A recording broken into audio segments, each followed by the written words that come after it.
বিজেপির মর্জি মতন কাজ করছে কেন্দ্রীয় agency. ED, CBI, IT, NIA এর বিরুদ্ধে ভুরি ভুরি অভিযোগ তৃণমূলের। প্রথমে সরাসরি কমিশনের দরবার, পরে কমিশনের হস্তক্ষেপ চেয়ে রাজ্যপালকে চিঠি। তথ্য প্রমাণ সত্ত্বেও কেন এনআই এর এসপির বিরুদ্ধে পদক্ষেপ নয়, প্রশ্ন তুলে সরব তৃণমূল।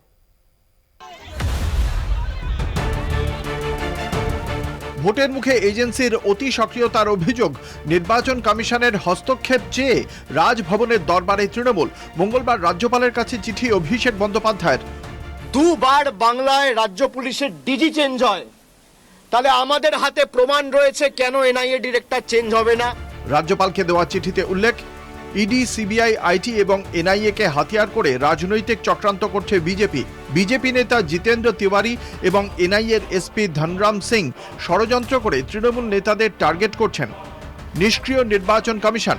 জলপাইগুড়ির ঝড়ে দুর্গতদের ক্ষতিপূরণ পৌঁছে দিতে রাজ্য তহবিল ব্যবহারের অনুমোদন দিচ্ছে না কমিশন।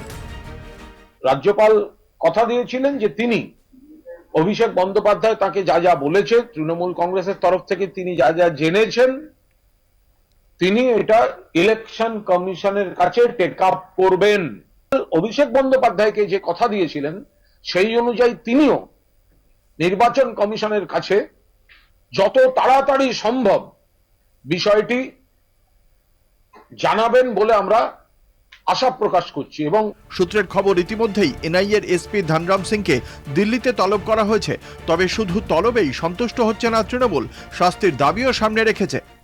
ইলেকশন কমিশন যদি রাজ্যের ডিজি 48 ঘন্টার মধ্যে 3 জন ডিজি হয়ে যান, বিজেপির ইচ্ছা মতো আধিকারিকদের বদল করা হয়, তাহলে আমরা যখন তথ্য প্রমাণ দিচ্ছি, অভিষেক বন্দ্যোপাধ্যায় যখন তথ্য প্রমাণ দিচ্ছেন, তাহলে কেন এজেন্সির ডিরেক্টরকে অপসারণ করা হবে না?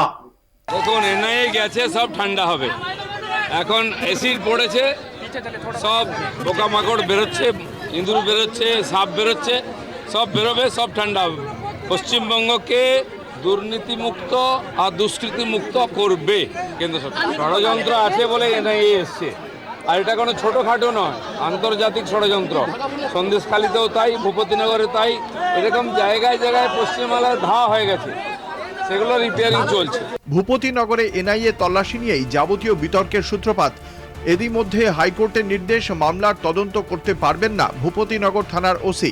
15ই এপ্রিল পর্যন্ত কোনো অভিযুক্তকে গ্রেপ্তার করা যাবে না, আদালতের অনুমতি ছাড়া চার্জশিট জমা নয়। যেই মুহূর্তে তদন্তটা হবে, তদন্ত তো এই সুতো তো আস্তে আস্তে টানা হবে। তো এনআইএ কিসের ভিত্তিতে গেল, কিসে গেল, এই তদন্ত এড়াতে এনআইএ ভয় পেয়েছে। এনআইএ এর এসপি ষড়যন্ত্রে জড়িত, ফাঁস হয়ে যাচ্ছে, তদন্ত এড়াতে গেছে, নইলে কেন, কিসের ভয়? বিজেপি এনআইএ আঁতাতের অভিযোগ, দিল্লির নির্বাচন কমিশনের সামনে ধুন্ধুমার। কমিশনের হস্তক্ষেপ চেয়ে রাজ্যপালকে তৃণমূলের চিঠি। ভোটের আগে সব মিলিয়ে বঙ্গ রাজনীতিতে নতুন বিতর্ক। কলকাতা টিভি।